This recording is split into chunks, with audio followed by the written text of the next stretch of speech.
Praise the lord Buchanna, go ahead. Praise the lord అండి అందరికీ. నా పేరు బుచ్చయ్య, మా మేడం పేరు రజిత.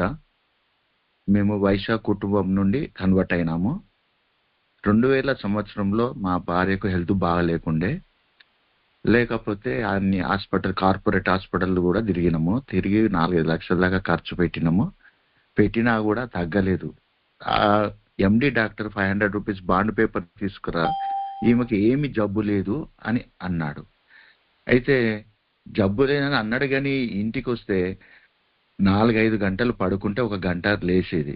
ఇట్లా రోజుకు 24 అవర్స్లో ఒక 4-5 గంటలు మాత్రమే లేచి పని చేసుకునేది. మిగతా 20 అవర్స్ అన్నట్టు పడుకునే ఉండేది. పిల్లలను పట్టించుకోపోయేది, మాకు సరిగా వండి పెట్టకపోయేది. పిల్లలు స్కూల్కి పోతే కూడా ఏం సరిగా చేయకపోయేది. అలా మా పిల్లలు చదువుకునే స్కూల్లో ఒక క్రిస్టియన్ మేడం ఉండేది. ఇది జరిగినది 2003లో.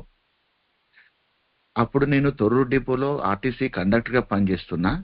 నేను వచ్చిపోతా ఉంటుంది డ్యూటీ. మాకు జనగంలో ఉంటాము మేము. తొర్రూరుకు ట్రాన్స్ఫర్ అయ్యి అక్కడికి వచ్చిపోయేటోని ఇట్లా పిల్లలు ఇట్లా ఇబ్బంది పడుతున్నారు అని ఒక స్కూల్లో ఒక క్రిస్టియన్ మేడం ఉండే, సువార్త మేడం అని. ఆ మేడము పిల్లలను అడిగింది, ఇందిరా మమ్మీ బాక్స్ పెట్టలేదు అది అంటే, మమ్మీ లేవట్లేదు, ఇట్లా ఎప్పుడు చూసినా పడుకొని ఉంటుంది అనేది అన్నారు పిల్లలు. అంటే నేను చూస్తా ఇక క్రిస్టియన్స్ ఎట్లుంటారు, ఏదన్నా జబ్బున పడితే వాళ్ళకు సువార్త ప్రకటించాలనే ఆలోచన మీద ఉంటారు. కాబట్టి ఆ మేడం మా ఇంటికి వచ్చి ప్రేయర్ చేసి స్టార్ట్ చేసింది. ఇట్లా ఒక పాస్టర్ గారిని తీసుకొచ్చి ఇట్లా 6 months దాకా నాకు తెలియదు పాస్టర్ గారు మా ఇంటికి వచ్చి ప్రేయర్ చేసి వెళ్తున్నాడు అని.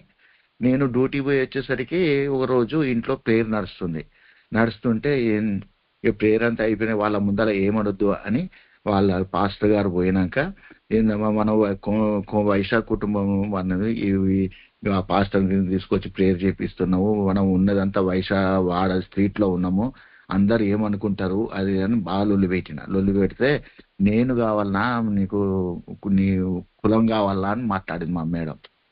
మాట్లాడితే ఇక మా పక్కన ఇంకొక డాక్టర్ ఉంటాడు, ఆర్ఎంపీ డాక్టరే కానీ మంచిగా చూస్తాడు అన్నట్టు, జనంలో పేరు పోయిన డాక్టర్. ఆయన నుండి ఏంది ఈమె ఎప్పుడు లేవు, ఎప్పుడు పడుకొని ఉంటుంది, ఇంకో ఆన్ చేసుకోరాదని కూడా అని మాట్లాడిండు.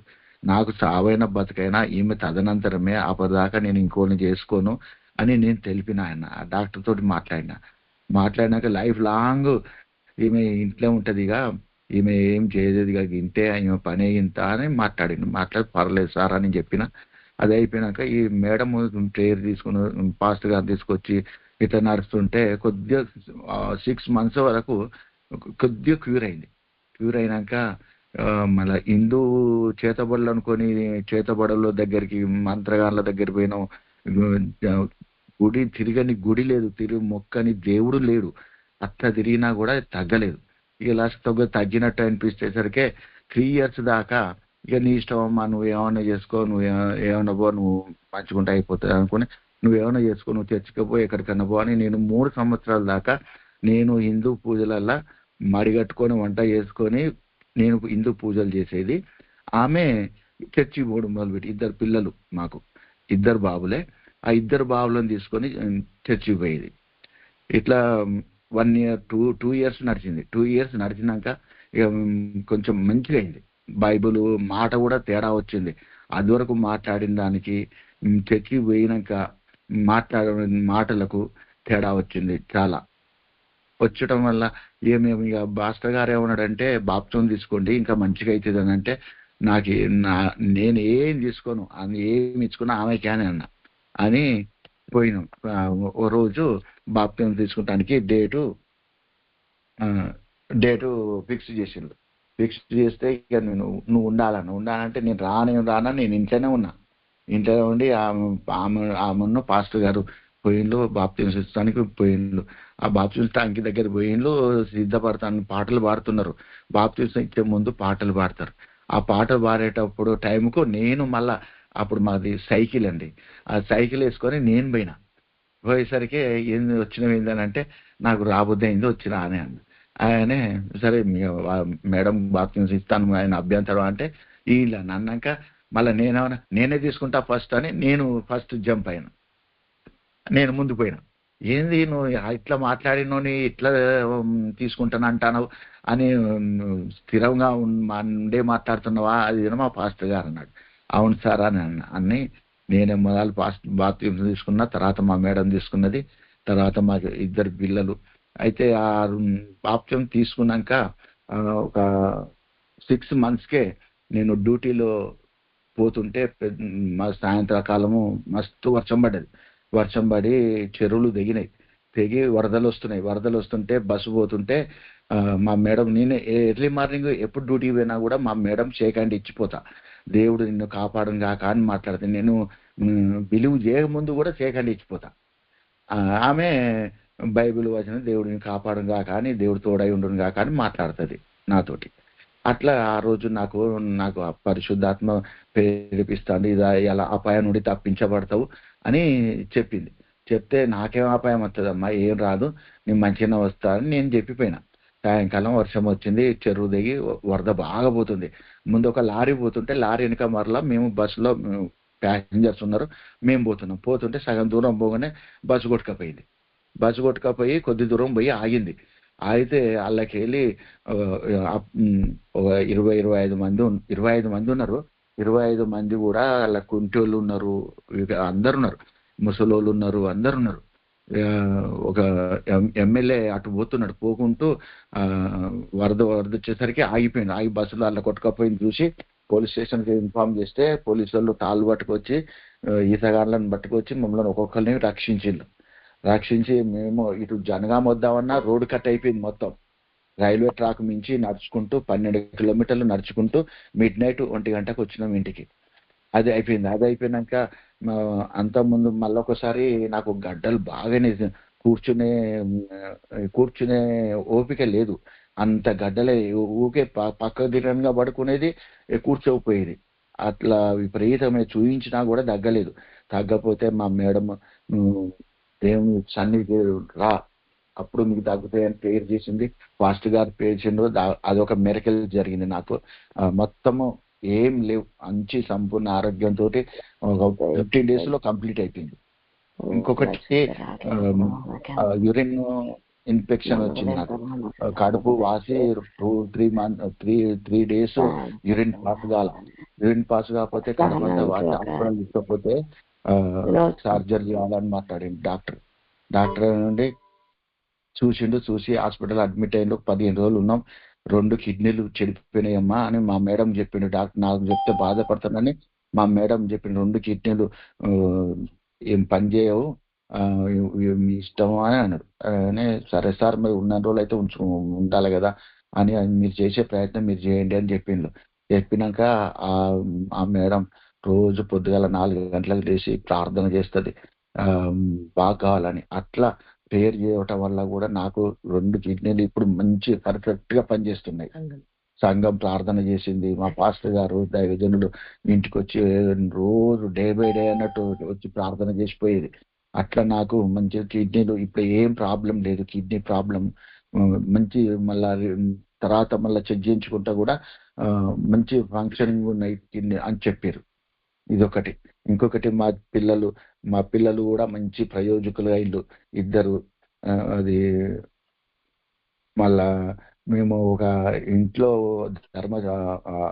స్టార్టింగ్ లో మేము వైశా స్ట్రీట్ లో ఉండేది, కోమటోళ్ళు ఉండే స్ట్రీట్ లో, మీరు మాదిగోళ్ళని దేవుని నమ్ముకున్నారు, మీరు ఈ వాడలో ఉండొద్దు, ప్రేయర్ నడుస్తుంది మీ ఇంట్లో అని ఇల్లు ఖాళీ చేయించారు. అప్పుడు సొంత ఇల్లు లేదు, కిరాయి ఇళ్లలోనే ఉన్నాం. ఖాళీ చేపిస్తావా, ఇంట్లోకి వెళ్ళి బయట ఎలా సమానం అన్నారు. మేము ఊరికి దూరంగా ఒక అర్జెన్స్ కాలనీ అంబేద్కర్ నగర్ ఉంది, అక్కడికి పోయి ఒక సొంత సపరేట్ ఇల్లు, మళ్ళీ ఎవరింట్లో కిరాయికున్నా ఇంకెవరు ఓనర్ వాళ్ళు ఉండొద్దు, ఎవరు ఉండొద్దు అని సపరేట్ ఇల్లు, ఇండివిజువల్ ఇల్లు కావాలని చూసి అది 3 years నుంచి పడా ఉంటే ఆ కీస్ తీసుకొని ఇల్లంతా శుభ్రం చేయించి సున్నాలు వేయించి ఆ ఇంట్లో 5 years ఉన్నాం. ఆ 5 years ఉన్నాక ఇబ్బంది అవుతుంది, డ్యూటీకి వచ్చిపోడు ఇబ్బంది అవుతుంది, పిల్లలు ఎదిగిళ్ళు, చదువుకు దూరంగా ఇబ్బంది అవుతుంది అని బస్ స్టాండ్ దగ్గర కావాలని చూస్తే ఇప్పుడు నేను డ్యూటీ చేయబట్టి 94 నాది 90 అపార్ట్మెంట్ నుంచి కూడా కోమటోళ్ళ ఇళ్ళలోనే కిరాయికున్నా. అయితే మళ్ళీ బస్ స్టాండ్ దగ్గర కావాలని చూస్తే వైశాస్ కుటుంబంలో ఇంటికి పోతే మీరు చర్చికి పోతారు, మేము ఇయ్యము అని అన్నారు. ఇద్దరు ముగ్గురు అయినా కూడా మీరు ఏం చేస్తారంటే చెప్పినాక ఏంటోళ్ళని కులం చెప్పినాక కూడా మేము చర్చికి పోతామని చెప్తే మేము ఇయ్యమని వెళ్ళగొట్టిండు. వెళ్ళగొడితే లాస్ట్కు మేము చర్చికి పోయినా కూడా మేము వైశాసు ఎట్లా పాటిస్తారో శుభ్రంగా ఎట్లా ఉంచుకుంటారో మేము అట్లనే ఉంచుకుంటాము. మేము ఒక మా పిల్లలు చదివిన స్కూలు ఓనర్ వాళ్ళు స్కూలు యజమానులు వాళ్ళు కూతుళ్ళే, వాళ్ళని అడగండి మేము ఎట్లా ఉంటామో వాళ్ళని అడగండి. వాళ్ళు ఆ స్కూల్ యజమాని మేము కిరాయికి అడిగిన వాళ్ళ చెల్లె వాళ్ళు అన్నట్టు. అయితే వాళ్ళు అడగండి ఇంకా అని అంటే నాకు 2 రోజుల టైం ఇయ్యి అన్నాడు. 2 రోజులు టైం ఇయ్యి అని అంటే సరే అని 2 రోజులు టైం ఇచ్చినాక చూసినాం. అది 3600 కిరాయి చెప్పి నాకు 7600 శాలరీ వస్తుంది. 3600 నాకు ఇచ్చి నువ్వు ఏం బతుకుతావు, నాకు కిరాయి ఎట్లా ఇస్తావు అని అన్నాడు ఓనర్.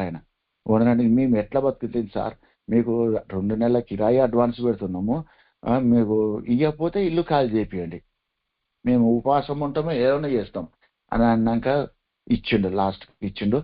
అది ఆ ఇంట్లోనే ఆ ఇంటి కానుంచే మాకు బ్లెస్సింగ్ స్టార్ట్ అయినాయి.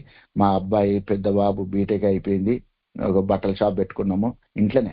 చిన్న బాబుకు ఇంటర్మీడియట్ సీట్ వస్తే హాస్టల్లో వేసినాము హైదరాబాద్ నారాయణ కాలేజీలో వేసినప్పుడు ఒక బెడ్ డబుల్ బెడ్రూమ్ అయితే అది ఖాళీగా ఉంది కదా, చిన్న ఏదైనా ఈ జాబ్ మీద బతకాలంటే కష్టం అవుతుంది, ఏదైనా బిజినెస్ పెట్టుకుందామని అనుకొని ఆ ఓనర్ వాళ్ళని అడిగినాం, ఇక్కడ మెన్స్ వేర్ బట్టల షాప్ పెట్టుకుందాము అని అడిగితే పెట్టుకో అన్నాడు. పెట్టుకోవాలంటే ఒక బెడ్ మీద సింగిల్ కార్డు బెడ్ మీద 60,000 రూపాయలతోటి స్టాక్ తెచ్చి బట్టలు అమ్ముడు మొదలు పెట్టినాం. అది పెట్టి అట్లనే ఇప్పుడు 40 లక్షలు 50 లక్షల స్టాక్ ఉంటుంది. రోజుకు మాకు ఎంత లేదన్నా 30-40 వేల గిరాయికి ఉంటుంది. మంచి ఇల్లు కట్టుకున్న ఒక 1 కోటి రూపాయలు పెట్టి ఇల్లు కట్టుకున్నాము. పిల్లలు పెద్దోని పెళ్ళి అయింది, పెద్దోనికి ఓ బిడ్డ కొడుకు. మా ఇంకొకటి నేను ఏమన్నానంటే మా మేడంను ఇట్లా నా బిలీవ్ చేస్తే అమ్మ చనిపోతే ఎట్లా చేయాలి, అది పిల్లల పెళ్లిళ్ళు ఎట్లా, వాళ్ళ భవిష్యత్తు ఎట్లా అని అంటే నన్ను పిలుచుకున్న దేవుడు అన్ని సమస్తం చేస్తాడు, నువ్వేం దిగులు పడకు అన్నది, నువ్వు విశ్వాసం ఉంచు అన్నది అంతే. మా అమ్మ చనిపోయినప్పుడు కూడా నన్ను మా ఇంటికన్నా చనిపోతే మా సిస్టర్స్ బావలు అక్కలు అందరూ అన్నదమ్ములు అందరూ అక్కడ నన్ను చేయమన్నారు. ఇది కార్యక్రమం చేయమంటే నేను క్రిస్టియన్ ప్రకారం అయితేనే చేస్తా, హిందూ ప్రకారం నేను చేయను అని నేను పెడితే లేదు హిందూ ప్రకారమే చేయాలన్నట్టు. ఆయన దానికి నేను చేయను నేను కూర్చోను, నామకాస్తూ చుట్టాలు ఎట్లా వచ్చిపోతున్నారో నేను అట్లనే అదే పద్ధతిలో వస్తా పోతా, మీరు ఏమైనా చేసుకోండి అని అన్న. 1,00,000 రూపాయల దాకా కట్నాలు వస్తా కూడా నేను రూపాయి తీసుకోవాలి, మీరు కూర్చొని మీరు ఖర్చు పెట్టుకోండి, ఖర్చు నేను పెడతా, నా వాటాకు నేను ఖర్చు పెడతా కానీ వచ్చే కట్నాలు వద్దు, నేను చేయను అని చెప్పిన. అదే ప్రకారం చేసిన. ఈ ఊళ్ళో కూడా అందరూ ఏంది మీరు బిలీవ్ చేసేది, మీరు బిలీవ్ కన్వర్ట్ అవ్వడింది అని అందరూ స్టన్ అయిండు. అది అయిపోయినాక మా వివాహం పెద్దోని వివాహం విషయంలో కూడా మా ఎట్లా జరుగుతుంది ఆలోచన మా మేడం తోటి ఎన్నోసార్లు నేను గొడవ పెట్టుకుంటే వాళ్ళు వైశాస్ కన్వర్ట్ వాళ్ళంతలో వాళ్ళే వచ్చి చేస్తావా అని అడిగితే బాబుకు 26 years ఇప్పుడు నేను చేయను అని నేను అన్నా. అంటే మా సిస్టర్స్ ఇట్లా ఉండి వాళ్ళండి మా వైశాసుల దొరుకుతూనే లేరు, కోటోళ్ళ వల్ల దొరుకుతూనే లేరు, అమ్మాయిలు దొరుకుతలేరు, మీకు కన్వర్టోళ్ళు సేమ్ క్యాస్ట్ వాళ్ళు దొరికిండ్రు, నువ్వు స్టెప్ వెనకకేయకు, చెయ్యి ఏం కాదని అన్నారు. అని అంటే ఆ అమ్మాయిని చూసినాక చెప్తాను. ఆ అమ్మాయిని చూసినాం, ఫస్ట్ సంబంధం అదే అమ్మాయిని చూసినాం. ఆ అమ్మాయి మ్యారేజ్ అయింది, ఒక కొడుకో బిడ్డ. అమ్మాయి కూడా కోయర్ టీమ్ మెంబర్, మంచి ఫెయిత్ గల అమ్మాయి. ఆ కుటుంబం కూడా మంచి ఫెయిత్ గల కుటుంబం దొరికింది మాకు. దేవుడు అన్ని ఆర్థిక పరిస్థితుల్లో కూడా సహకరించిండు. చిన్నబాబు ఎంబీబీఎస్ అయిపోయింది, ఇప్పుడు పీజీ చేస్తున్నాడు అని దేవుడు మమ్మల్ని సమృద్ధిగా ఆశీర్వదిస్తున్నాడు. దేవుని నామానికే మహిమ కలుగును గాక. ఇంకా తదుపరి సాక్ష్యం మా మేడం పంచుకుంటది.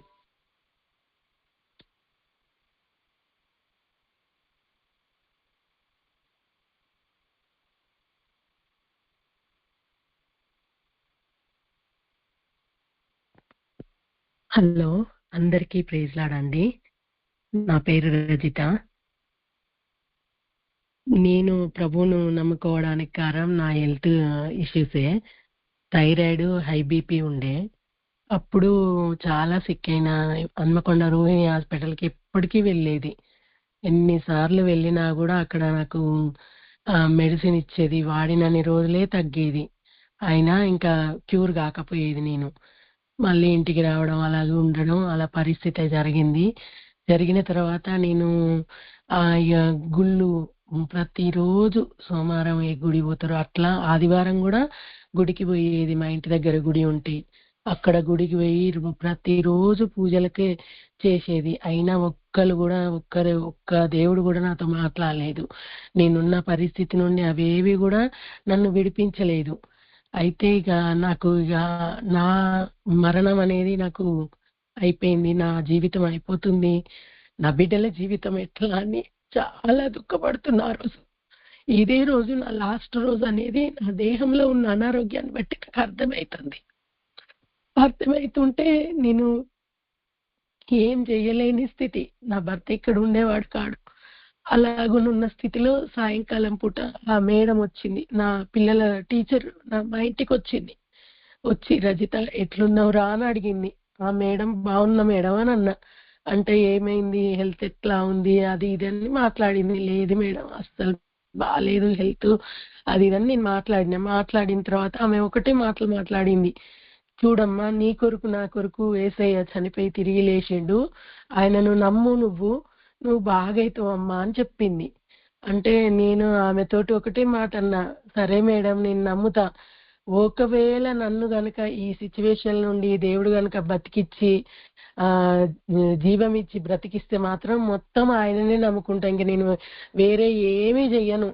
దానికి ఛాలెంజ్గా నేను ఆమెతో మేడంతో మాట్లాడినా అన్నట్టు.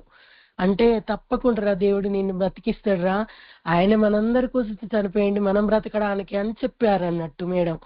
చెప్పి ఆ రోజు ప్రేయర్ చేసింది, బైబిల్ ఇచ్చింది. థైరాయిడ్ ఆ రోజే హీల్ అయింది నాకు. ఆ విధంగా ఇక చెప్పి వెళ్ళిపోయింది. ఇక నైట్ అయితే భయమేది పడుకోవాలంటే. 3 రూముల ఇల్లు అన్నట్టు అది. అటు ఇటు డోర్లు పెట్టి మధ్యలో ఇద్దరు చిన్నపిల్లలు ఉండేది నాకు. ఒకరిని ఒకవైపు ఇంకొకరిని ఇంకొక వైపు పెట్టుకొని మధ్యలో నేను పండుకునేది. బైబిల్ మాత్రం చదువుతూనే ఉండేది. అట్లా చాలా రోజులు గడిపిన. ఆ విధంగా మేడం మళ్ళీ వచ్చి మాట్లాడింది అన్నట్టు, ఎట్లున్నావు ఏంది అంటే బాగున్నా మేడం అని అన్నాక ఒక మాట చెప్పిర్రు తను, ఏమని, దేవుడు మాట్లాడతాడు అని అన్నారు. అంటే సరే మేడం నాతో మాట్లాడాలి నేను కోరుకుంటున్నా అని నేను ఆ మేడంతో మాట్లాడితే తను అన్నది, చూడురా, ఒక వ్యక్తి నీకు ఇష్టమైన వాళ్ళు వస్తుర్రు ఊరి నుండి అంటే ఎట్లా వెయిట్ చేస్తావో, ఆ వారి కొరకు ఇష్టంగా వెయిట్ చేస్తావో, టైం చూసుకుంటావు, అట్లా దేవుడి మాట కొరకు వెయిట్ చేయరా అని అన్నది. సరే మేడం వెయిట్ చేస్తా మేడం అని అన్నా. థర్డ్ డే రోజు నాకు ఒక కళ వచ్చింది. ఆ కళలో నైట్ పడుకున్నాక కళ వచ్చింది. కళలో నేను ఊబిలో ఉన్నప్పుడు ఆ ఊబి నన్ను మరణంలోకి తీసుకెళ్తుంది. నా తల ఒక చెయ్యి మాత్రమే బయటికి ఉంది, మిగతా పార్ట్స్ అన్ని ఆ ఊబిలో ఉన్నాయి. అది ముంచేస్తుంది నన్ను. ఊబి ముంచేస్తుంటే అందులో ఇంకా నేను బయటికి రాకుండా, నా చుట్టూ సంఖ్యలు కూడా ఉన్నాయి, అందులో నుండి నేను బయటికి రాకుండా బతకకుండా ఉండాలని. అప్పుడు ప్రభువు మాట్లాడుతుండు. ఒక హస్తం వచ్చింది ఆకాశం నుండి వచ్చి నన్ను అన్నాడు, అమ్మా కాపాడుతా, నిన్ను రక్షిస్తా అన్నాడు. అన్నీ ఆయన చెయ్యి నా చేతిలో పెట్టగానే ఆ ఊబి అంతా పోయి ఆ సంఖ్యలు యావత్తు కూడా పూలదండలు అయిపోయినాయి. నాకు హ్యాపీగా అనిపించింది, చాలా హ్యాపీగా అనిపించింది. ఆ విధంగా అట్లా కాపాడుతా రక్షిస్తా అన్న దేవుడు. తర్వాత హై బీపీ విషయంలో కూడా ఒక 6 నెలలు మెడిసిన్ వేసుకున్నా. హై డోస్ వేసుకుంటే లో అయ్యేది, లో డోస్ వేసుకుంటే అయ్యేది. ప్రభువా, మరి థైరాయిడ్ నుండి విడిపించినావు, నన్ను కాపాడుతా అన్నావు, రక్షిస్తా అన్నావు, ఈ బీపీ కూడా వద్దు ప్రభువా, నాకు ఇంకా నా పిల్లలకు చేసుకోవడానికి నాకు కావట్లేదు యేసయ్యా అని నేను ప్రభువుని అడిగినాక నా యందు విశ్వాసం ఉంచమన్నాడు. అయితే ఇంకా అప్పటికి నేను విగ్రహారాధన చేసేదాన్ని.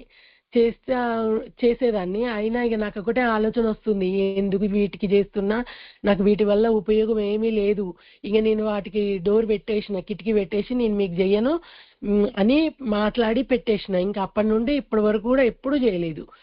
అలాగన నేను రోజు టాబ్లెట్లు వేసుకుంటే ఒక్కరోజు ప్రభువుని అడుక్కున్నా, ప్రభువా నేను ఈ మెడిసిన్ వేసుకోను, నన్ను కాపాడుతానన్నావు, రక్షిస్తానన్నావు, నేను ఈ మెడిసిన్ ఏవి వేసుకోనని ఫస్ట్ డే సెకండ్ డే అట్లా వేసుకోలేదు. ఫస్ట్ డే సెకండ్ డే కొంచెం నీరసంగా అనిపించింది, కానీ మూడవ రోజు వేసుకోకపోయినా కూడా నా బాడీలో టాబ్లెట్లు వేసుకుంటే శక్తి ఎట్లా ఉంటుందో అంతకు డబల్ రెట్టింపు నాకు ఆ బాడీలో వచ్చేసింది అన్నట్టు. ఆ వేసుకోకుండా ఉంటే, దేవునిపై విశ్వాసం ఉంచి ఆయన నమ్మి నేను ఒకటే చెప్పిన, టాబ్లెట్లు పక్కకు పెట్టుకున్నా, ప్రేయర్ చేసుకున్నా, ప్రభువా ఈ టాబ్లెట్లు కాదు బతికిచ్చేది, నాకు మీరు బతికియాలి, ఈ నాకు వద్దు అని చెప్పి నేను అవి బంద్ చేసిన అన్నట్టు. ఆ విధంగా బీపీ నుండి కూడా నాకు విడుదల కలిగింది. ఆ తర్వాతకి ఇక మా ఆర్థిక ఇబ్బంది చాలా అంటే చాలా ఉండేది, కష్టంగా ఉండేది. ఒక రోజు గడవాలంటే కష్టంగా ఉండేది. మిషన్ కుట్టుకునేది నేను. అలాగున మిషన్ కుట్టుకుంటానికి అంతకుముందు శక్తి చాలకపోతే కూడా అప్పుడు సిక్గా ఉంటే కూడా ప్రభు మాట్లాడేది, లే అనేది, నీకు గిరాకీ పంపిస్తున్నా, నువ్వు లేచి కుట్టుకో అనేది, జీవనోపాధి నీకు కలుగుతుంది అని మాట్లాడేది. అట్లా ప్రభు మాట్లాడుతూ ఉంటే, శక్తినిస్తా ఉంటే మిషన్ కుట్టుకునేది నేను. ఏ రోజుకు ఆ రోజే బ్రతికిన రోజులు ఉన్నాయి. కిరాణం సరుకులు తెచ్చుకొని, నా పిల్లలు చిన్న పిల్లలు, అట్లా వాళ్ళతోని డబ్బులు ఇచ్చి ఏ రోజుకి ఆ రోజు కిలో, అరకిలో, పావు కేజీ అట్లా తెచ్చుకొని నేను బ్రతికిన రోజులు ఉన్నాయి అన్నట్టు. ఆ విధంగా గడుస్తూ ఉండేది. పిల్లల చదువులు కూడా చాలా ఇబ్బంది అయింది చదివించడానికి నాకు, ఎందుకంటే ఫీజులు కట్టుకోవాలి, ఇంగ్లీష్ మీడియం స్కూలు, డబ్బులు సంపాదించుకోవాలన్నా కూడా ఇబ్బంది ఉండేది. అయినా కష్టపడి నా బిడ్డలు ఇద్దరిని చదివించుకున్నా. పెద్ద బాబును పిహెచ్డి చదివియాలనే ఆశ ఉండే నాకు. నేను చదువుకోలేదు, నా భర్త కూడా ఎక్కువ చదువుకోలేదు, నా పిల్లలు మంచిగా చదువుకోవాలనే కోరిక నాకు బాగుండేది. ప్రభు దగ్గర కూడా ఊకే అదే వేడుకునేది నేను, ప్రభువా నా పిల్లల భవిష్యత్తు చక్కగా ఉండాలి, మాలాగా వాళ్ళు జీవించొద్దు ప్రభువా అని రోజు కోరుకునేది నేను. అప్పుడు వాళ్ళు 10th క్లాసు, ఇంటర్ వరకు వచ్చేసిరు, మంచిగా చదువుకున్నారు. ఇంకా తర్వాతకి పీజీకి ఎంఎస్ చేయించడానికి యుఎస్ఏ పెద్ద బాబును పంపిద్దామని అనుకుంటే అప్పటికి ఏమైంది, అది రిజెక్ట్ అయిపోయింది. ఒకటి చదవమంటే ఒకటి చదివే వరకే ఆ బాబుకి రిజెక్ట్ అయిపోయింది. రిజెక్ట్ అయినాక సరేలే ఏమోలే దేవుడి చిత్తం ఏముందోలే అని ఊరుకున్నాం అన్నట్టు. ఊరుకున్నాక తర్వాతకి కొద్ది రోజులకే కరోనా కూడా వచ్చేసింది. అట్లా సరేలే ఈ కరోనా నుండి తప్పించడానికి దేవుడు పంపించలేదో ఏమో అక్కడికి అనుకున్నాం. అంతలోపే వివాహ సంబంధం వచ్చింది. మేము జనవరిలో ఫాస్టింగ్ ప్రేయర్స్ ఉంటాయి మాకు 21 days. ఫస్ట్ డేనే ప్రభు మాట్లాడుతుండు నాకు. ఏమని మాట్లాడిందంటే, నీ పెద్ద కొడుక్కి వివాహం జరిగించాలి అని అన్నాడు. దేవా ఇల్లు లేదు, ఒక సెటిల్మెంట్ లేదు, చాలా ఆర్థిక ఇబ్బంది ఉంది, ఇప్పుడు పెళ్లి చేయమని అంటున్నాం ఏంది యేసయ్యా అని నేను ప్రభు దగ్గర వేడుకున్నా. ఎన్నిసార్లు అన్నా కూడా నేను ప్రభుతో మాట్లాడుతా ఉంటే ప్రభు నాతో మాట్లాడేది, లేదు నువ్వు వివాహం చేయాల్సిందే అని అన్నాడు. అట్లా సరే నాకు కాన్ఫిడెంట్ ఇవ్వండి, ఒక మాట ఇవ్వండి దేవా అని నేను ప్రభు దగ్గర వేడుకున్నప్పుడు ఒకటే మాట మాట్లాడిండు, నరుడు ఒంటరిగా ఉండుట ఆయనకి ఇష్టం లేదు కాబట్టి సాటి అయిన సహాయం ఇచ్చేదనని మాట్లాడిండు. ఆ విధంగా ఆ దేవుడు మాటతో నిలబడ్డాక వీళ్ళ మా కోడలు వాళ్ళ తల్లిగారింటికి పెళ్లి చూపులకని వెళ్ళినాం, మాట్లాడినాం, చూసినాం. అప్పుడు నాకు ఇంకనూ కాన్ఫిడెంట్ కావట్లేదు. Last day 21 days last day రోజు మళ్ళీ అడిగిన, ఏంది ప్రభు ఆ వివాహం అన్నావు, నాకు ఇంకా కాన్ఫిడెంట్ జరగట్లేదు, ఏం చేయాలి, ఈ పరిస్థితుల్లో ఎట్లా నిర్ణయం తీసుకోవాలి, వాళ్ళ భవిష్యత్తు ఉంటది, మరి నేను చూసేది కాదు కానీ నీ చిత్తమైన అమ్మాయి కావాలి కదా అని అడిగిన అన్నట్టు. అప్పటికే 3 సంబంధాలు వచ్చినాయి. 3 ఏది చూస్ చేసుకోవాలో కూడా మాకు అర్థం కాలేదు. అలా అవడం వల్ల నేను మళ్ళీ అడిగినప్పుడు ప్రభు ఆ ప్రేయర్లోనే 21 days లాస్ట్ ప్రేయర్ రోజే దేవుడు మాట్లాడిండు, చూడు నువ్వు కుటుంబం ఫ్యామిలీలో అందరూ రక్షణలో ఉన్న వాళ్ళు మాత్రమే నీకు కోడలుగా రావాలని నువ్వు కోరుకున్నావు కాబట్టి వాళ్ళ ఫ్యామిలీ అంతా రక్షణలో ఉన్నారు చూడు అని అన్నాడు. ఆ మాటతోని నాకు కాన్ఫిడెంట్ వచ్చింది. అట్లా ఆ మాట తీసుకొని ఆ విధంగా వివాహము దేవుడికి మహిమకరంగా జరిగింది.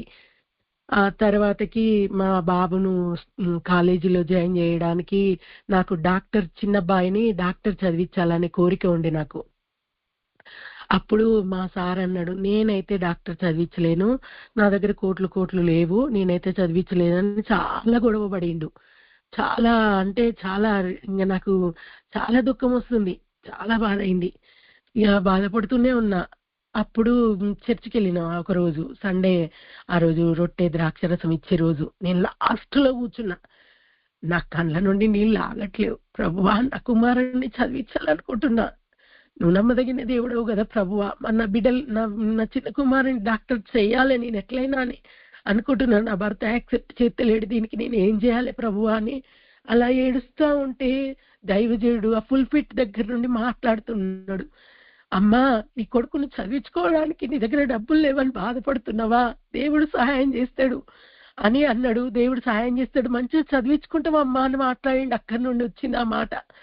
ఆ మాటతోటి నేను బలపరచబడ్డా. ఆ తర్వాతకి ప్రేయర్స్ తర్వాతకి ఒక మాట మళ్ళీ తర్వాత నన్ను కొత్త వ్యాపారాలు మీరు పెడతారు అని మాట్లాడిన ఆ మాట కూడా నేను తీసుకున్నా. ఆ మాట చొప్పుననే మా ఇంట్లోనే ఆ మెన్స్ వేర్, ఇందాక మా సార్ చెప్పారు కదా, అట్లా మెన్స్ వేర్ పెట్టుకున్నాం అన్నట్టు. దాంతోటి ఆ ఉపాధితోటి ఆ బాబును సీట్ వచ్చింది, ఫ్రీ సీట్ వచ్చింది. సీట్ రావడానికి కూడా మళ్ళీ దేవుని దగ్గర అడిగిన, దేవా నాకు ఒక వాక్యమి, ఫస్ట్ సంవత్సరం రాలేదు, సెకండ్ సంవత్సరం రాలేదు, థర్డ్ ఇయర్ వస్తుంది, ఇంకా 3 సంవత్సరాల కంటే ఇంకెక్కువ రాయొద్దు ఎంబీబీఎస్ ఎంట్రన్స్. అలా ఉండే వరకే ప్రభువా ఇంతగానం కష్టపడ్డాము దేవా, ఏంది పరిస్థితి, నాకు దేవా నువ్వు మాట్లాడు అని అన్నప్పుడు ప్రభు ఒక మాట మాట్లాడిండు, శక్తి చేత కాదు, బలము చేత కాదు, నా ఆత్మ ద్వారా దీన్ని జరిగిస్తా అన్నాడు. సైన్యములకు అధిపతి యెహోవాకి ఇదే, ఓ గొప్ప పర్వతమా జెరుబ్బాబెలును అడ్డగించుటకు ఎంత మాత్రము దానవు, నీవు చదును భూమి అయిపోవుదుగా కానీ మాట వాక్యం పలికిండు. ఆ వాక్యం చొప్పుననే నేను ఆ మాట పలికిన. థర్డ్ ఇయర్ లో బాబుకి సీట్ వచ్చింది. ఆ సెకండ్ ఇయర్ లో సీట్ రాకముందుకు బెంగళూరు కూడా పంపించినాం అన్నట్టు. 8 lakhs సంవత్సర నెలకి 8 లక్షలు కట్టి, అట్లా 8 లక్షలు కట్టితే డాక్టర్ సీట్ ఇస్తారు అంటే అప్పుడు బిడ్డల్ని అప్పు చేసి పంపించినాం అక్కడికి. పంపించినాక నా కొడుకు రియలైజ్ అయ్యిండు, మమ్మీ ఇన్ని లక్షలు పెట్టి 5 సంవత్సరాలు చదవాలంటే ఎందుకు మమ్మీ, ఒక్కసారి నాకు ఛాయిస్ అని నా చిన్న కొడుకు మాట్లాడిండు. సరే నాన్న, ఒక్కసారి చదువు ముఖ్యం కాదు కదా, నీవు ముఖ్యం అని అన్నట్టుగా బాబుతో మాట్లాడినాం. బాబు ఆ విధంగా ఒక్క సంవత్సరంలోనే ఎంబీబీఎస్ సీట్ తెచ్చుకున్నాడు మేడం. ఆ విధంగా ఆ బాబు కంప్లీట్ అయిపోయింది డాక్టర్ సీట్. మా వాళ్ళలో కూడా అందరూ చదవాలనుకున్నారు కానీ డాక్టర్లు ఎవరు కూడా డాక్టర్ సీట్ ఎవరికి రాలేదు. వాళ్ళకందరికీ ఆస్తులు ఉన్నాయి, కానీ ఒకటే అనుకున్నా, నాకు దేవుడు ఉన్నాడు, ఆ దేవుడికి సమస్తము సాధ్యమని నమ్మిన. ఆ దేవుడే మాకు సీట్ ఇచ్చిండని, అలా దేవుడు అట్లా సీట్ ఇచ్చిండు మేడం. తర్వాతకి ఆ కరోనా వచ్చింది. మా అబ్బాయి పెళ్ళైనాక ఒక 3 months కి కరోనా వచ్చింది. కరోనా వచ్చినప్పుడు ఇల్లు ఖాళీ చేయమన్నారు వాళ్ళు.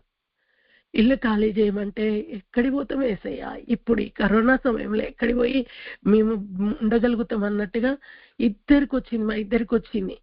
వెనక రూములు ఉండే, మాకు ముందు 4 rooms ఉండే, వెనకాల 3 rooms ఉండే, అవి కూడా రెంట్కి తీసుకున్నాం మేము. ఆ వెనక 3 రూమ్లలో మా ఇద్దరిని పెట్టి ఉంచిర్రు. ఖాళీ చేయమన్నారు. ఖాళీ చేయమంటే చాలా ఏడ్చినాం. ఇంకా మళ్ళీ వాళ్ళు ఏమీ ఖాళీ చేయమని లేదు. ఇంకా ఆ విధంగా కరోనా సమయంలో కూడా దేవుడు కాపాడిండు. ఒకటే అడిగిన, ప్రభువా ఏంది నాకు ఈ పరిస్థితి, కిరాయి ఇంట్లో ఉన్నా, కరోనా వచ్చింది, ఏం చేయాలంటే ఈ పరిస్థితి గుండా నువ్వు తప్పకుండా వెళ్లాల్సిందే అని ప్రభు మాట్లాడిండు.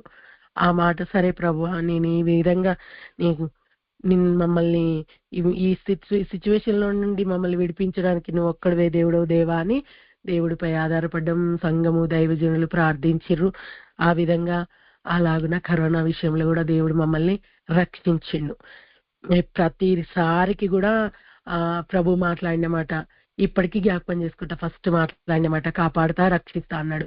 ఆ కరోనా విషయంలో కూడా మీరు మమ్మల్ని కాపాడండి, రక్షించండి అని ఆ విధంగా నేను కోరుకున్నా అన్నట్టు. తర్వాతకి పెద్ద ఇల్లు విషయంలో ఇంట్లో వాళ్ళు ఖాళీ చేయమన్నప్పుడు అంతకు ముందే నాకు ప్రభు మాట్లాడిండు. ఎప్పుడు అంటే ఆ ఒక సమయంలో ఇల్లు ప్రభువును బిలీవ్ చేసిన దగ్గర నుండి కూడా మాకు ఒక ఇల్లు జాగా కావాలి ప్రభు అని ఎన్నో మార్లు ప్రార్థన చేసినాం. అయితే ప్రభు మాట్లాడిండు, సూర్యాపేట రోడ్డుకు ఇల్లు తీసుకో అని అన్నాడు నన్ను. అయితే నేను ఎవరికి మాట్లాడినా ఇల్లు కావాలి జాగా కావాలని అంటే, సూర్యాపేట రోడ్డు కనంటే నీకు పిచ్చిలేసిందా, సూర్యాపేట రోడ్డుకి ఎవరు ఉంటారు, గక్కడ ఇల్లు కావాలంటాను అది ఇదని అందరు నన్ను తిట్టిర్రు. నేను ఎవ్వరు తిట్టినా కూడా నేనేం కదిలింపబడలే. నా దేవుడు మాట్లాడి నాతోటి నాకు అదే కావాలని కోరుకున్నా అని అనుకున్నా. ఒక రోజు వెతికినాక ఈ ల్యాండ్ దొరికింది. ఇక్కడ 2 రోడ్లు వచ్చినాయి మా ల్యాండ్ కి. ఫస్ట్ మేము చూడగానే మా ఫాస్టర్ గారికి చూపిస్తే బాగుందమ్మా తీసుకోండి అన్నాడు. నా పెద్ద కొడుకు నేనే ఇద్దరే వచ్చేది, మా సార్ డ్యూటీకి వెళ్ళేది. తర్వాత నైట్ కల్లా మా సార్ వచ్చి చూసిండు. మా సార్ కూడా ఓకే అన్నాడు కానీ మళ్ళీ డబ్బులు కావాలి అది ఇది అని అన్నిటికే అట్లా మాట్లాడుతూ ఉండేది. ఆ విధంగా ఆ ఇల్లు జాగా తీసుకున్నాక నెక్స్ట్ ఇల్లు కట్టుకోవాలి. ఇక కరోనా తర్వాత వాళ్ళు ఖాళీ చేయమన్నారు కాబట్టి ఎట్లయినా చేసి ఇల్లు కట్టుకోవాలి అన్న ఆలోచనతోటి మేము ఉన్నప్పుడు ప్రభు మాట్లాడిండు. ఏమని?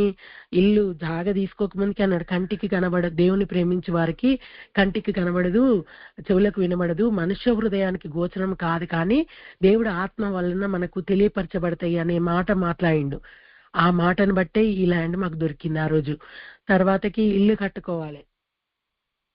కట్టుకోవడానికి చాలా బాధపడుతున్నాం. డబ్బులు లేవు. లోన్ కొరకు ప్రయాసపడ్డాం. లోన్ వాళ్ళు ఇస్తా అన్నారు. వాళ్ళు కింద మీది ఇల్లు కడితేనే 40 లక్షల వరకు ఇస్తా అన్నారు. సరే ప్రభు, మా దగ్గర అయితే ఏమీ లేవు, మీరు ఒక్కలే ఉన్నారు ప్రభు అని ప్రభుపై ఆధారపడ్డాం.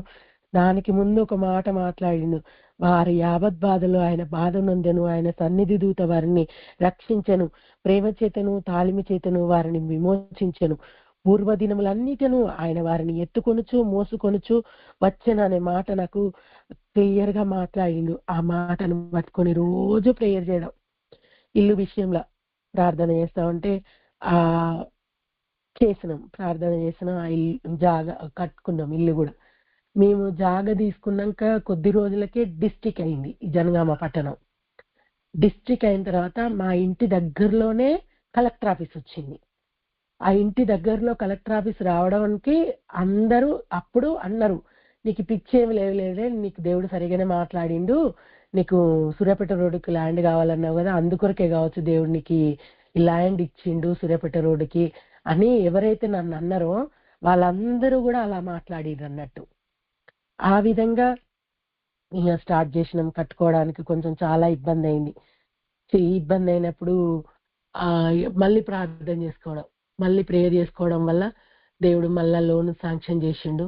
ఆ లోన్ బట్టి ఎప్పటికప్పుడు ఆ విధంగా డబ్బులు సమకూర్చిన కొద్దీ 2 years లో కంప్లీట్ చేసుకున్నాం. ఈ గృహంలోకి వచ్చినాం. ఈ గృహంలోనికి రావడానికి ముందే మేమేమైందంటే, నేను ఇక్కడే ఉండి ఇల్లు కట్టుకుందామండి, నాకు ఇక అక్కడ మంచిగా అనిపిస్తలేదు, ఏదో కీడు జరుగుతుంది అని దేవుడు మాట్లాడుతుండు, వెళ్దామంటే ఎవరూ వినలేదు వీళ్ళు నా మాట. ఇక్కడ వీళ్ళని అడిగితే కూడా ఇక్కడ స్ట్రీట్ లో ఎవరు కూడా కిరాయికి ఇయ్యనన్నారు ఇల్లు. సరేలే అని అనుకున్నాం. అక్కడనే ఉన్నాక తీరా మేము ఒక 1 month లో ఇంట్లోకి వస్తానంగా మా సార్కి సర్జరీ చేయాల్సి వచ్చింది. ఆ విధంగా సర్జరీ గురించి మళ్ళీ కొద్ది రోజులు ఆగాల్సి వచ్చింది. వాళ్ళ సర్జరీ చేయాలని ఇంటి వాళ్ళకి చెప్పినా కూడా వాళ్ళు అయినా ఖాళీ చేయమన్నారు. ఇల్లు కంప్లీట్ అయిపోయింది, కొద్ది రోజులే ఉన్నది ఇంకా వర్క్. అయినా సరే అని అనే వరకు వెనకాల 3 rooms తీసుకున్నాం కదా, ఆ 3 rooms ఖాళీ చేసి వాళ్ళకి ఇచ్చేసినాం. మిగతా 4 rooms మేము వాడుకున్నాం అన్నట్టు. ఆయనకు సర్జరీ అయిపోయింది, ఇక వచ్చేసినాం. గృహప్రవేశం అయింది. దేవుడికి మహిమకరంగా అది జరిగింది అన్నట్టు. అట్లా దేవుడు మా జీవితంలో చాలా గొప్ప కార్యాలు జరిగించిండు. ఇక బాబు పుట్టిన తర్వాత 5 years కావస్తుంది, మా మనవడు పుట్టిన తర్వాత. అప్పుడు నాకు 2 కొడుకులే కదా ప్రభువా, మాకు పాప కావాలి ప్రభువా అని మేము ప్రార్థన చేసుకున్నాం. అయితే ప్రార్థన చేసుకుంటే దేవుడు ఇస్తాను ఫస్ట్ మంత్ లోనే మాట్లాడిండు. ఫస్ట్ మంత్ లోనే మాట్లాడితే మేము ఆ విధంగా ప్రేయర్ చేసుకుంటా ఉంటే చాలా మంది వ్యతిరేకంగా మాట్లాడిరు. ఏమన్నారు అంటే, ఇంకా మీకు మన్మడేం మా మన్మన్ పేరు పీటర్ అన్నట్టు. అయితే అందరూ ఎగతాళిగా మాట్లాడేది, ఫస్ట్ పీటర్ సెకండ్ పీటర్ అని మాట్లాడిర్రు. ఇంకా నీకు బేబీ ఏం మన్మరాలు ఏమి రాదు, బాబే వస్తాడు అన్నట్లుగా మాట్లాడిండు. ఒకరోజు అనుకోకుండా నేను మార్నింగ్ అవర్స్ లో ప్రేయర్ చేసుకుంటే ప్రభు మాట్లాడిండు, నీతిమంతులు ఆశించినది వాళ్ళకి లభించును అనే మాట మాట్లాడుతూ ఉండు ప్రార్థనలోనే. ఆ మాటతోని ప్రార్థన చేసుకున్నా. హౌస్ గ్రూప్ ప్రేయర్స్ ఉంటే అక్కడికి వెళ్ళినప్పుడు కూడా దైవజోడు అదే మాట మాట్లాడిండు. అప్పుడు నాకు కన్ఫర్మేషన్ వచ్చింది ఆ వాక్యం యొక్క. అలాగున మేము అదే మాటతోని ప్రార్థన చేసుకుంటున్నాం. ఇక స్కానింగ్ తీసిరు అమ్మ, మా కోడలికి స్కానింగ్ తీసినాక అక్కడ స్కానింగ్ డాక్టర్ కూడా ఆమె ఏమన్నది, ఆమె క్రిస్టియనే, ఆమె మాట్లాడింది అంటే బాబు అని అన్నట్టుగానే మాట్లాడింది ఆమె కూడా. ఎనీవే దేవుడు చిత్తమైతే ఆ సమయంలోనే మార్చగల సమర్థుడు అని మాట్లాడింది. మాట్లాడితే ఇంకా ఆ విషయం కూడా నాకు చాలా బాధేసింది. ప్రభువా, ఇన్ని రోజుల నుండి ప్రార్థన చేస్తున్నాం, మరి ఎందుకు ఇట్లా నాకు అని అలా అలా ప్రార్థన చేసుకుంటా ఉంటే దేవుడు ఒక మాట మాట్లాడిండు, మరియు ఇంతకంటే స్థిరమైన ప్రవచన వాక్యం మనకున్నది, తెల్లవారి వేకువ చుక్క మీ హృదయములలో ఉదయించు వరకు ఆ వాక్యం చీకటి గల చోటున వెలిగిచ్చు దీపమైనట్లున్నది, దాని యందు మీరు లక్ష్యం ఉంచిన ఎడల మీకు మేలు. 2 times మాట్లాడింది ఈ మాట. ఫస్ట్ ఒక 7th month లో ఈ మాట మాట్లాడిండు, మళ్ళీ 2 days లో డెలివరీ అవుతుందనగా మళ్ళీ ఇదే మాట తీసుకొచ్చిండు నా దగ్గరికి. ఇంకా అప్పటికి కాన్ఫిడెంట్ అయింది నాకు, ఓకే దేవుడు బేబీనే ఇస్తుండు. నేను చాలా పాపకి ఫ్రాక్స్ కుట్టడానికి క్లాతులు కూడా తెచ్చిపెట్టుకున్నా. మా సార్ అన్నాడు, ఒకవేళ బాబు పుడితే ఎట్లా అని మాట్లాడిండు. ఏం పుట్టాడు, దేవుడు నమ్మదగిన వాడు, దేవుడు బేబీనే ఇస్తాడు మాకు, మీరు చూద్దురులేండి అని చెప్పిన. ఆ విధంగా మనమరాల విషయంలో కూడా దేవుడు అట్ల కార్యాలు జరిగించిండు. ఎన్నో ఇబ్బందులు, ఇరుకులు, సమస్యల గుండా దేవుడు నన్ను నడిపించిండు. ఫస్ట్ రిజెక్ట్ చేసిండు మా డాడీ, బాగా తిట్టిండు. ఫస్ట్ లో దేవుడు నమ్ముకున్నాక మా అమ్మ వాళ్ళ ఇంటికి వెళ్ళినప్పుడు బాగా కోపం చేసిండు అన్నట్టు. నేను ఏడ్చుకుంటూ వచ్చిన, బస్సులో కూర్చున్నా కూడా ఏడ్చుకుంటూనే వచ్చిన ఇంటికి. వచ్చినాక నా కొడుకు సంబంధం వచ్చి పెళ్లి కుదిరిన తర్వాత ఎంగేజ్మెంట్ అయిపోయినాక ఆ రోజు మా నాన్న మాట్లాడిండు, నీ దేవుడు గొప్పవాడే, నువ్వు నమ్మిన దేవుడు గొప్పవాడు, నీ కొడుకు మంచి సంబంధం ఇచ్చిండు. మిలిటరీ అన్నట్టు, మా కోడలు వాళ్ళ డాడీ వాళ్ళు మిలిటరీ ఆఫీసర్, ఆయనే ఇప్పుడు రిటైర్ అయ్యిండు, అప్పుడు మిలిటరీలో పనిచేసిండు అన్నట్టు. ఆ సంబంధం చూసి మా నాన్న చాలా హ్యాపీగా ఫీల్ అయ్యిండు. అట్లా దేవుడికి మహిమకరంగా ప్రతి ఒక్క కార్యాన్ని జరిగించిండు మా జీవితంలో. ఎన్నో మేలు, ఇంకా చెప్పాలంటే ఇంకా సమయము సరిపోదు, ఒక్కొక్కటి గుర్తుకొస్తా ఉంటే ఆ విధంగా దేవుడు మమ్మల్ని మా జీవితంలో కదిలిండు. బైబిల్ చదువుకోవడంలో కూడా అక్కడ మేము ఆ స్ట్రీట్ లో ఉన్నప్పుడు వాళ్ళందరూ చూస్తారు, ఎట్లా నువ్వు ఇట్లా బైబిల్ చదివితే మతం అంటారు, అది అంటారు, ఇది అంటారని.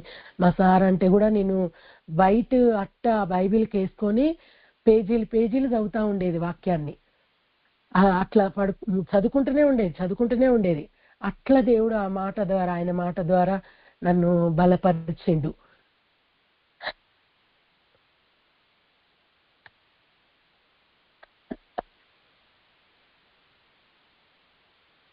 దేవునికి స్తోత్రం.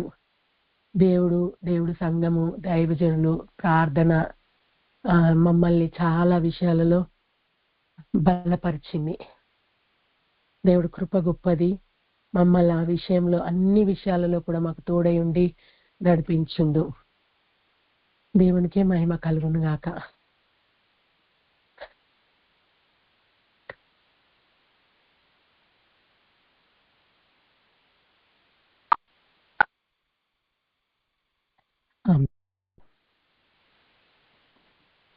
Praise the Lord, Rajita sister. Thank you so much for your testimony. దేవుడు మిమ్మల్ని మీ కుటుంబాన్ని దీవించి ఆశీర్వదించును గాక. మీ కొరకు ఒక పాట పాడుతున్నాము. Thank you. యుద్ధ వీరులం, పరిశుద్ధ పౌరులం, యూదా గోత్రపు సింహపు ముద్దు బిడ్డలం, క్రీస్తు వారలం, పరలోక వాసులం, వధించబడిన గొర్రె పిల్ల ప్రేమ దాసులం.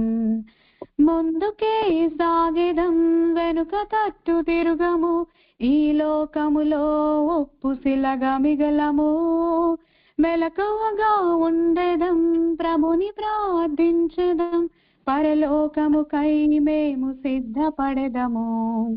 జయము జయము హోసన్నా జయము జయమని నోరారా రాజును కీర్తించెదం. జయము జయము హోసన్నా జయము జయమని మనసారా రాజును సేవించెదం.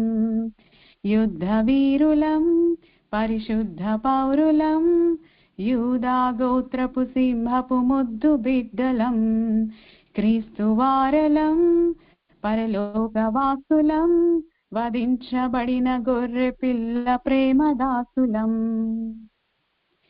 గర్జించే అపవాది ఎదురు నిలిచినా, ఎవరిని మృంగుదునా అని తిరుగులాడినా, శోధనలు శత్రువుల చుట్టుముట్టినా, పాపములో మమ్మును పడద్రోయజూచినా, విశ్వాసమే ఆయుధం ప్రార్థనే మా బలం, వాక్యమనే ఖడ్గముతో తరిమి కొట్టెదం. సిలువలో సాతానుని తలను చితక త్రొక్కిన మా రాజు యేసులోనే జయము పొందెదం. జయము జయము హోసన్నా జయము జయమని నోరారా రాజుని కీర్తించెదం.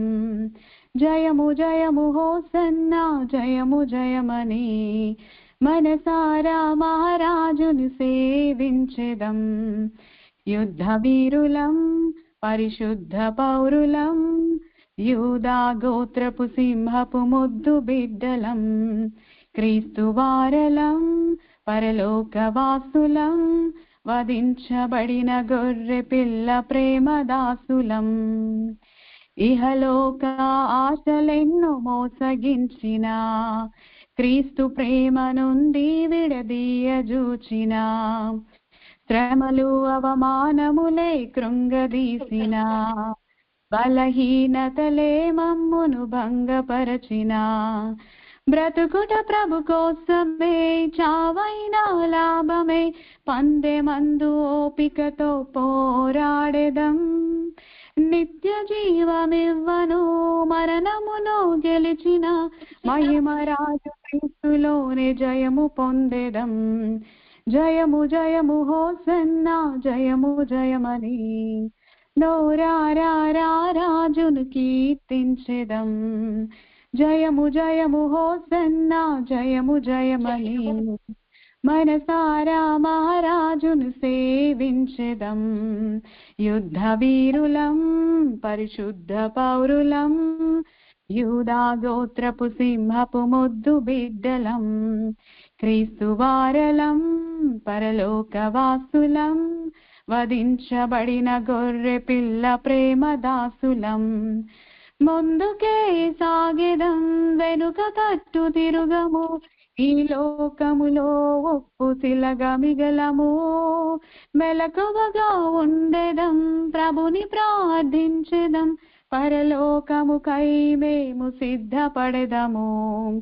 జయము జయము హోసన్నా జయము జయమని నోరారా రాజును కీర్తించెదం. జయము జయము హోసన్నా జయము జయమని మనసారా మహారాజును సేవించెదం. జయము జయము హోసన్నా జయము జయమని నోరారా రాజుని కీర్తించెదం. జయము జయము హోసన్నా జయము జయమని మనసారా మహారాజును సేవించెదం. హల్లెలూయా. హల్లెలూయా.